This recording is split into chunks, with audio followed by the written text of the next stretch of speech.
Hello everyone, welcome to my YouTube channel economics by Renu.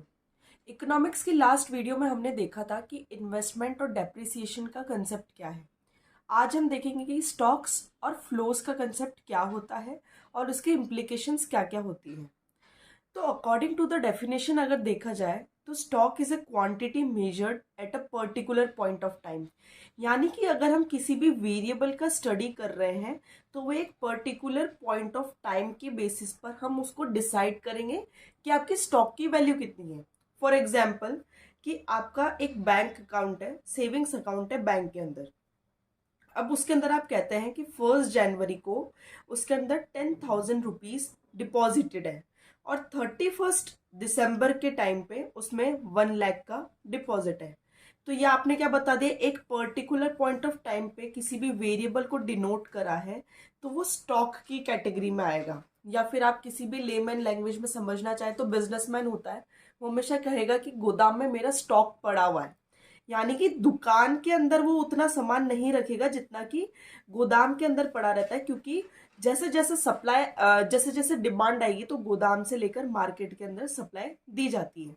तो गोदाम के अंदर जितना भी स्टॉक पड़ा है वो at a point of time count किया जाता है कि मेरा 1 जनवरी को कितना स्टॉक पड़ा था, उसके लास्ट मंथ में कितना स्टॉक पड़ा है।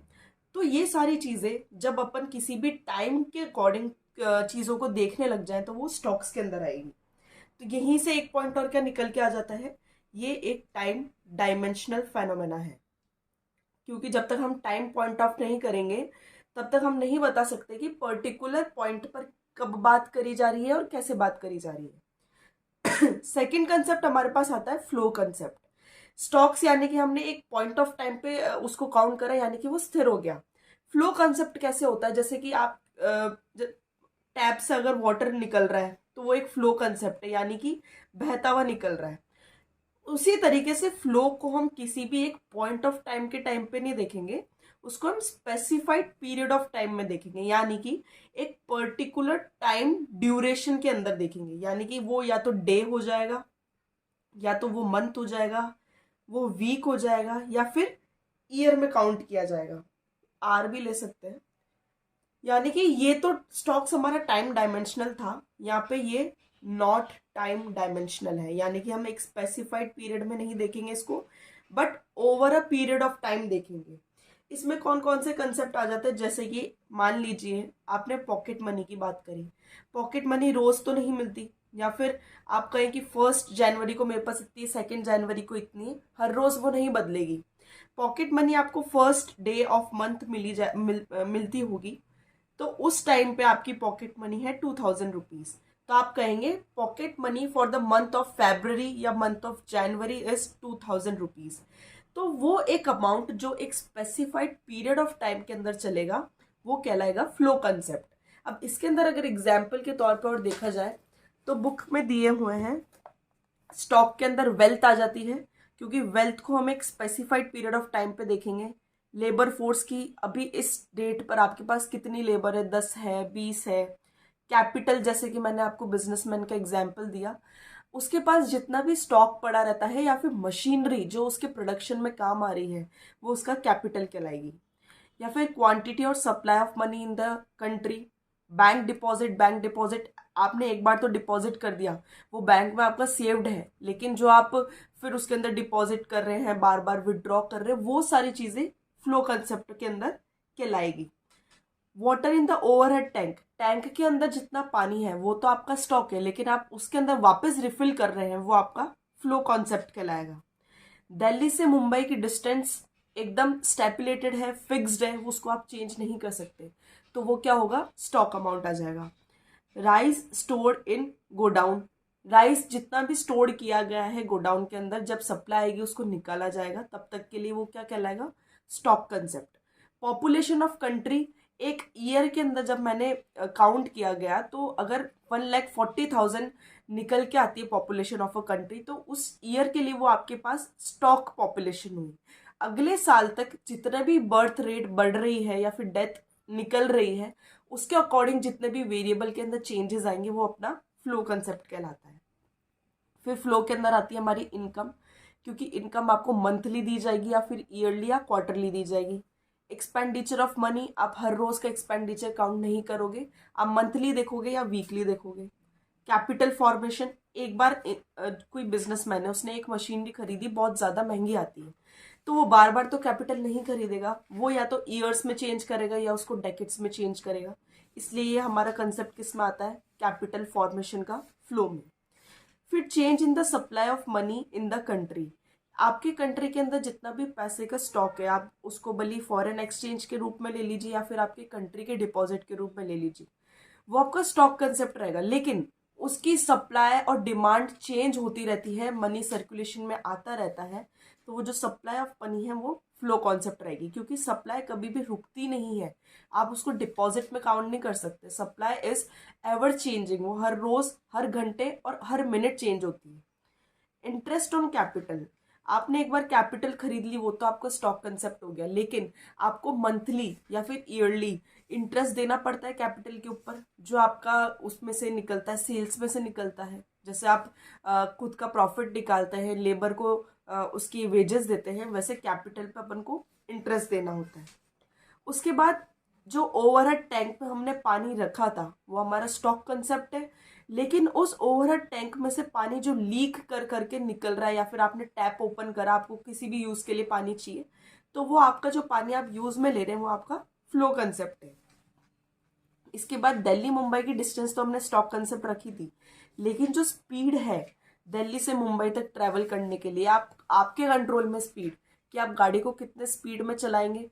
ऐसा तो है नहीं कि दिल्ली से स्टार्ट करा 80 पे, मुंबई पे रुकेगा आप 80 पे, आप उसके अंदर वेरिएशंस लेके आएंगे, जब ट्रैफिक रहेगा स्पीड स्लो, जब ट्रैफिक नहीं है स्पीड हाई, तो वो एक चेंजेबल वेरिएबल है over a period of time, तो उसको हम क्या कहेंगे, फ्लो कंसेप्ट। उसके बाद सेल्स ऑफ राइस, यहाँ पर हमने देखा था कि गोडाउन में जो स्टॉक पड़ा हुआ है राइस का, वो एक पॉइंट ऑफ टाइम पे था, लेकिन राइस उसी स्टॉक का यूज करते हुए आपने मार्केट में सप्लाई दी और उस राइस को आपने बेचा, तो वो कहलाएगा आपका सेल्स ऑफ राइस।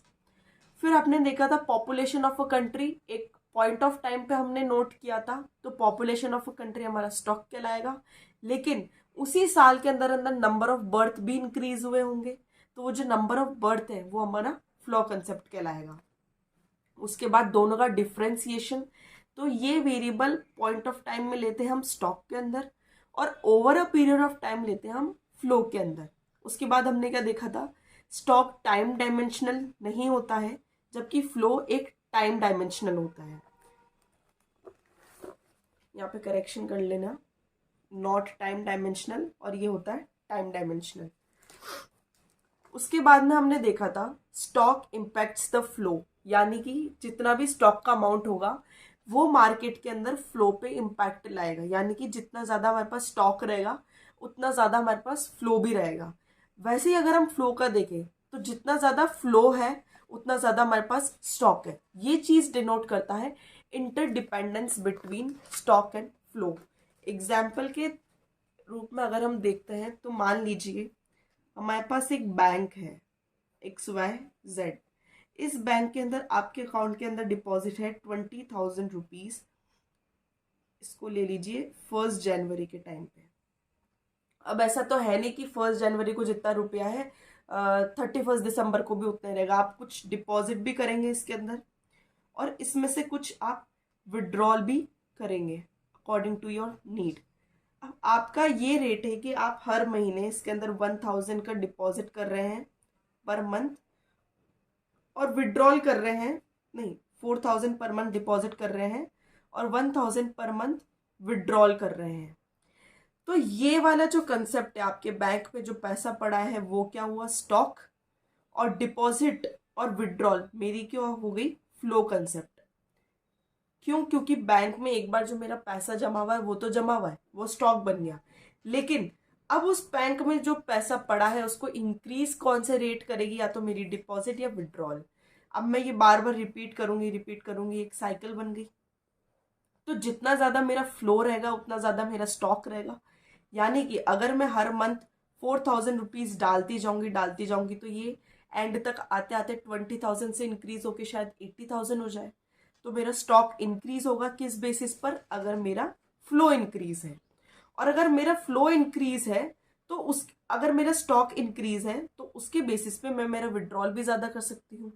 यानी कि दोनों के अंदर एक इंटरडिपेंडेंस है, जितना ज़्यादा स्टॉक उतना ज़्यादा फ्लो, या फिर हम कहें जितना ज़्यादा फ्लो उतना ज़्यादा स्टॉक। इस बेसिस पर हम देखते हैं कि स्टॉक और फ्लो का इंटरडिपेंडेंस हमेशा रहता है इकोनॉमी के अंदर। नेक्स्ट हम देखेंगे कि हमारे इकोनॉमी के अंदर डिफरेंट डिफरेंट सेक्टर्स कौन से होते हैं। तो बेसिकली 4 सेक्टर्स डिवाइडेड हैं। फर्स्ट ऑफ ऑल रहता है हमारा हाउस होल्ड सेक्टर, जिसको आप कंज्यूमर भी कह सकते हैं। सेकंड रहता है हमारा प्रोड्यूसर सेक्टर। उसके बाद रहता है गवर्नमेंट सेक्टर। फिर लास्ट आता है हमारा एक्सटर्नल सेक्टर। तो हाउस होल्ड कैसे कंट्रीब्यूशन करता है इकोनॉमी के अंदर, हमको पहले वो देखना है। तो हाउस होल्ड के अंदर वो सारे कंज्यूमर्स आ जाएंगे जो क्या कंज्यूम्स करते हैं, अपने goods and services produced in an economy. क्यों? क्योंकि बेसिकली हाउस होल्ड में कौन हो गए, आप और हम, जो कोई प्रोडक्शन नहीं कर रहे हैं, प्रोडक्शन के अंदर कंट्रीब्यूशन हमारा नहीं है, लेकिन जो गुड्स प्रोड्यूस हो रहे हैं उसको हम कंज्यूम करते हैं for the satisfaction of our wants. तो वो सारे कहलाते हैं हाउस होल्ड सेक्टर्स। इसके अंदर हाउस होल्ड को हम कह सकते हैं, ये होते हैं ओनर्स फैक्टर्स ऑफ प्रोडक्शन की। अब हम देखेंगे कि फैक्टर्स ऑफ प्रोडक्शन होता क्या है। हमने यह देखा कि हाउस होल्ड्स ओनर होते हैं फैक्टर्स ऑफ प्रोडक्शन के। अब फैक्टर्स ऑफ प्रोडक्शन का मतलब क्या होता है, वो सारे फैक्टर्स जो कि production process through out the year हमें हेल्प करते हैं। तो फर्स्ट आता है हमारा लैंड, फिर आता है लेबर, फिर आता है कैपिटल, और लास्ट आता है हमारा एंटरप्रेन्योर। तो ये सारे जो फैक्टर्स हैं वो हमें हाउस होल्ड्स प्रोवाइड करते हैं। प्रोड्यूसर के पास प्रोडक्शन करने के स्किल्स होती है, लेकिन उसके पास ज़रूरी नहीं है कि ये सारे फैक्टर्स ऑफ प्रोडक्शन हो। तो हम मार्केट में ये लेके चलते हैं कि जितने भी फैक्टर्स ऑफ प्रोडक्शन के ओनर्स हैं वो हाउस होल्ड होते हैं, क्योंकि कहीं ना कहीं उनके पास लैंड होगा जो वो लीज पर दे देंगे प्रोड्यूसर को फॉर प्रोडक्शन। जो हाउस होल्ड्स के अंदर मतलब जितने भी अपना यूथ है वो कहीं ना कहीं जाके लेबर बनता है। तो लेबर की सप्लाई भी कहाँ से आ रही है, हमारे पास हाउस होल्ड से आ रही है। कैपिटल जितना लोगों के पास सेविंग्स के रूप में पड़ा है वो इनको दे सकता है एज अ फंड, प्रोड्यूसर्स को वो बन जाएगा उनका कैपिटल। उसके बाद एंटरप्रेन्योर यानी कि जो बिजनेस चलाएगा, जरूरी नहीं है कि जो प्रोड्यूसर है वो ही एंटरप्रेन्योर हो, तो वो एंटरप्रेन्योर की सप्लाई भी हमारे पास हाउस होल्ड से आती है। तो हाउस होल्ड हमारे ओनर्स होते हैं फैक्टर ऑफ प्रोडक्शन के। उसके बाद सेकंड मोस्ट इंपॉर्टेंट सेक्टर जो हमारी इकोनॉमी का है वो है प्रोड्यूसर सेक्टर। क्यों? क्योंकि ये सारे रिस्पॉन्सिबल होते हैं producing all the goods and services. इसके अंदर सारे आप प्रोड्यूसिंग यूनिट्स या फिर आप फर्म्स इंक्लूड कर सकते हैं। तो जो ये प्रोड्यूसर्स है ये प्रोडक्शन करेंगे गुड्स एंड सर्विसेज का, तो इसके लिए उनको बहुत सारी नीड लगेगी चीज़ों की। लाइक अगर आप कोई बिल्डिंग खड़ी कर रहे हैं तो उनको लैंड चाहिए रहेगा, फिर उस मशीनरी चाहिए रहेगी, उसके लिए कैपिटल लगेगा। उसके बाद उन मशीनरी के साथ काम करने के लिए लेबर चाहिए, और फिर उन सारी चीज़ों को मैनेज करने के लिए एक एंटरप्रेन्योर चाहिए। तो जो प्रोड्यूसर्स होते हैं वो हाउस होल्ड से इन सारे फैक्टर्स ऑफ प्रोडक्शन को या तो हायर करेंगे या फिर परचेज करेंगे। क्या करेंगे? फैक्टर्स ऑफ प्रोडक्शन को। फैक्टर्स ऑफ प्रोडक्शन क्या क्या है वो मैंने आपको प्रीवियसली बता दिया। उसके बाद थर्ड सेक्टर हमारे पास आता है गवर्नमेंट सेक्टर। गवर्नमेंट सेक्टर के अंदर हम देखते हैं गवर्नमेंट दो तरीके से वर्क करती है, government as a welfare agency या फिर government as a producer. Government as a welfare agency के आप अंदर ले लीजिए कि लॉ के लिए काम करा जा रहा है, डिफेंस के लिए काम करा जा रहा है। तो ये सारी जो फंक्शंस हैं जिसके अंदर हमारा कोई डायरेक्ट इन्वॉल्वमेंट नहीं है, मतलब कि हमें पेमेंट एज सच नहीं देनी पड़ रही गवर्नमेंट को, पर हमारे पास सर्विसेज आ रही है, वो होती है हमारी वेलफेयर एजेंसी। यानी कि सोसाइटी के अंदर मेंटेनेंस रखने के लिए, लॉ एंड ऑर्डर रखने के लिए जो भी स्टेप्स गवर्नमेंट लेती है वो वेलफेयर एजेंसी के द्वारा होते हैं। फिर गवर्नमेंट एज अ प्रोड्यूसर भी रहती है, यानी कि हमारे पास बहुत सारे पब्लिक सेक्टर यूनिट्स हैं जिसके अंदर गवर्नमेंट प्रोडक्शन करके मार्केट में सप्लाई देती है। फोर्थ हमारे पास बचता है एक्सटर्नल सेक्टर। एक्सटर्नल सेक्टर को हम rest of the world sector भी बोलते हैं, rest of the world sector. यानी कि इसके अंदर हम क्या ले लेंगे, सारे जो गुड्स एंड सर्विसेज हम एक इकोनॉमी के अंदर जो प्रोड्यूस करते हैं उसका या तो हम एक्सपोर्ट कर रहे हैं या फिर हम इंपोर्ट कर रहे हैं। तो जब भी एक्सटर्नल सेक्टर की बात करी जाए, यानी कि जो डोमेस्टिक इकोनॉमी है उसका जो रेस्ट ऑफ द वर्ल्ड है, या फिर हम कह सकते हैं कि फॉरेन इकोनॉमी के साथ एक्सपोर्ट इंपोर्ट जो चल रहा है उसको हम एक्सटर्नल सेक्टर के अंदर काउंट करेंगे। तो जो मोस्ट 4 इंपॉर्टेंट सेक्टर्स जो है जिसके अंदर पूरी इकोनॉमी कवर हो जाती है वो क्या है? एक household, producer, government, then external sector. इसके बाद हम देखते हैं कि इंटरसेक्टोरल फ्लो क्या होता है इकोनॉमी के अंदर। इंटरसेक्टोरल मतलब कि डिफरेंट डिफरेंट सेक्टर्स का आपस में रिलेशंस।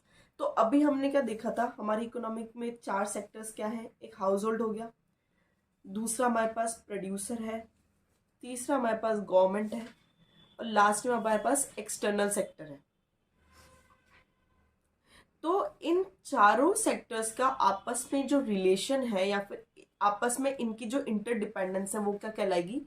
Intersectoral flows. क्योंकि एक सेक्टर के पास सारा प्रोडक्ट नहीं है, यानी कि सारे फैक्टर्स ऑफ प्रोडक्शन नहीं है, तो उनको एक दूसरे के ऊपर डिपेंडेंसी रखनी पड़ती है जो काउंट होती है इंटरसेक्टोरल फ्लोज के अंदर। तो यहाँ देखते हैं कि जो हाउस होल्ड है, जो फर्स्ट हमारा सेक्टर ऑफ द इकोनॉमी है, वो हाउस होल्ड सेक्टर डिपेंड करता है हमारे प्रोड्यूसर सेक्टर के ऊपर। किस चीज के लिए? For the supply of goods and services. क्योंकि जो प्रोड्यूसर है इकोनॉमी के अंदर वो सारा प्रोडक्शन करेगा, तो हाउस होल्ड सेक्टर इसके ऊपर डिपेंड करती है प्रोड्यूसर सेक्टर पर for supply of goods and services. उसके बदले में जो प्रोड्यूसर सेक्टर है वो डिपेंड करता है हाउस होल्ड सेक्टर के ऊपर for the need of factor of production. यानी कि जो उसको फैक्टर सर्विसेज चाहिए वो कहाँ से मिलेंगे? उसको हाउस होल्ड से मिलेंगे। जो हमने लास्ट अभी प्रीवियस वाला पार्ट में देखा कि जो फैक्टर्स ऑफ प्रोडक्शन है, वो जो 4 फैक्टर्स ऑफ प्रोडक्शन है वो कहाँ से आ रहे हैं? हमारे पास हाउस होल्ड से आ रहे हैं। तो हाउस होल्ड सप्लाई मतलब जो हाउस होल्ड है वो डिपेंड कर रहा है प्रोड्यूसर के ऊपर for supply of goods and services. Producer depend कर रहा है हाउस होल्ड के ऊपर फॉर फैक्टर सर्विसेज। इन दोनों की आपस में हो गई इंटरसेक्टोरल फ्लो। उसके बाद हमारी जो गवर्नमेंट सेक्टर है वो डिपेंड करती है प्रोड्यूसर के ऊपर on the producer and house hold. ये हाउस होल्ड के ऊपर भी डिपेंड करेगी for its tax and non tax revenue. यानी कि जो प्रोडक्शन है मार्केट के अंदर और जो कंजप्शन है वो बेसिकली हाउस होल्ड और प्रोड्यूसर के बीच में हो गया। इसके बाद में गवर्नमेंट को अपना खुद का एक्सपेंडिचर चलाने के लिए या फिर जो भी एक्सपेंसेस है उसको कैरी आउट करने के लिए मेन सोर्स ऑफ रेवेन्यू रहता है उसके पास टैक्स का। तो जो गवर्नमेंट टैक्स और नॉन टैक्स रेवेन्यू कलेक्ट करती है वो इन 2 सेक्टर से कलेक्ट करती है। इस बेसिस पर ये दोनों इसके ऊपर डिपेंड हो गए। अब हम देखते हैं कि फिर हाउस होल्ड और प्रोड्यूसर भी गवर्नमेंट पर डिपेंड करेंगे।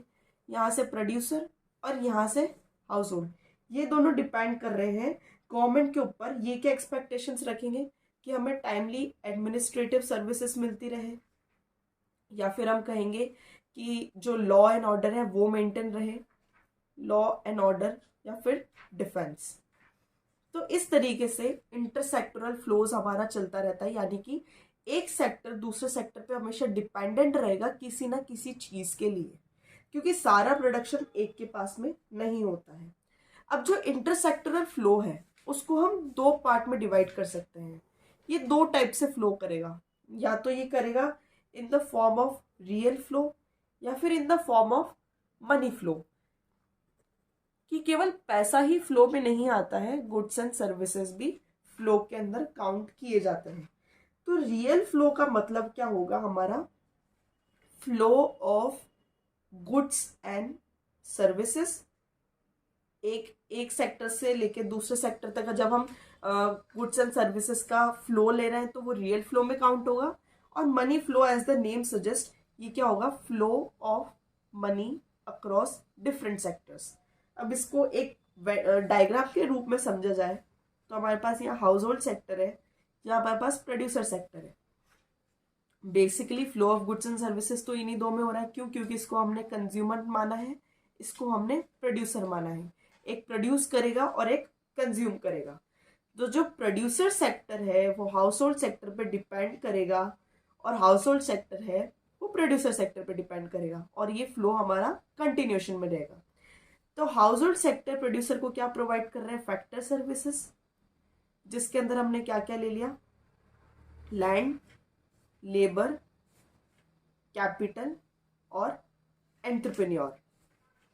और फिर हमारे को जो फैक्टर सर्विसेज मिले हैं प्रोड्यूसर को, वो उसका यूटिलाइजेशन करके गुड्स एंड सर्विसेज प्रोड्यूस करेगा, उसका जो फाइनल प्रोडक्ट है वो बनाएगा, और जो गुड प्रोड्यूस करे हैं उसको सोल्ड करेगा, sold by the firms to household. यानी कि हाउस होल्ड ने सप्लाई दे दी अपने फैक्टर सर्विसेज की, प्रोड्यूसर ने हाउस होल्ड को सप्लाई दे दी अपने प्रोडक्ट की, यानी कि flow of goods and services हुआ। यहाँ पे कहीं भी मनी डायरेक्टली इन्वॉल्व नहीं थी। उसके बाद हम देखते हैं मनी फ्लो। मनी फ्लो के अंदर क्या रहता है? मनी का exchange from one sector to another sector. वापस हम लेंगे हाउस होल्ड सेक्टर और एक जगह हमने ले लिया प्रोड्यूसर सेक्टर। वापस ये दोनों एक दूसरे के ऊपर इंटरडिपेंडेंट रहेंगे for the need of money या फिर for the flow of money. अब जब हमने देखा कि प्रोड्यूसर ने हाउस होल्ड से फैक्टर सर्विसेज लिए थे, यहाँ पर हमने देखा था रियल फ्लो में, तो उसको उसका पेमेंट भी देना पड़ेगा। तो फैक्टर सर्विसेज जो यहाँ सप्लाई हुई थी, अब उसका क्या आ जाएगा? Factor payment. यानी कि जो हम लैंड हमने यूज करी उसके ऊपर हम रेंट देंगे, लेबर को हम वेजेस देंगे, कैपिटल को हम इंटरेस्ट देंगे और एंटरप्रेन्योर को हम प्रॉफिट देंगे। तो इस तरीके से एक फ्लो दूसरे फ्लो के ऊपर इंटरडिपेंडेंट रहते हैं।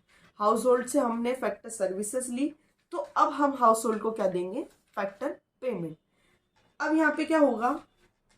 प्रोड्यूसर हाउस होल्ड को सप्लाई कर रहा था गुड्स एंड सर्विसेज, तो अब हाउस होल्ड प्रोड्यूसर को क्या देगी? एक्सपेंडिचर का पैसा, एक्सपेंडिचर ऑन परचेज जो वो कर रही थी उसका पैसा प्रोड्यूसर के पास जाएगा। तो यहाँ पर हमने देखा कि जो फ्लो बन रहा था इकोनॉमी के अंदर, दो सेक्टर्स के अंदर, यहाँ पर गुड्स एंड सर्विसेज इन्वॉल्व है और यहाँ पर मनी इन्वॉल्व है। गुड्स एंड सर्विसेज लेते टाइम या फिर फैक्टर सर्विसेज लेते टाइम हमने यहाँ मनी इन्वॉल्व नहीं करी थी। तो अब यहाँ पे रियल फ्लो के अंदर, या फिर रियल फ्लो में तो गुड्स एंड सर्विसेज देखा, मनी फ्लो के अंदर अब हम उनकी जो पेमेंट है वो देंगे हाउस होल्ड को, और हाउस होल्ड प्रोड्यूसर को अब अपना पैसा देगा गुड्स खरीदने का। तो इस तरीके से आज की वीडियो में हमने देखा कि डिफरेंट सेक्टर्स क्या होते हैं और वो एक दूसरे के ऊपर डिपेंडेंट कैसे रहते हैं। अगली वीडियो मोस्ट इंपॉर्टेंट रहेगी क्योंकि उसके अंदर हमें देखना पड़ेगा सर्कुलर फ्लो ऑफ मनी, यानी कि सर्कुलर फ्लो ऑफ इनकम, जो कि पूरे इकोनॉमी को कवर करेगी। अगर आज की वीडियो में कोई भी डाउट है तो आप कमेंट सेक्शन में बता सकते हैं, नहीं तो मैं आपको टेलीग्राम चैनल का लिंक डिस्क्रिप्शन में प्रोवाइड कर दूंगी। Thank you.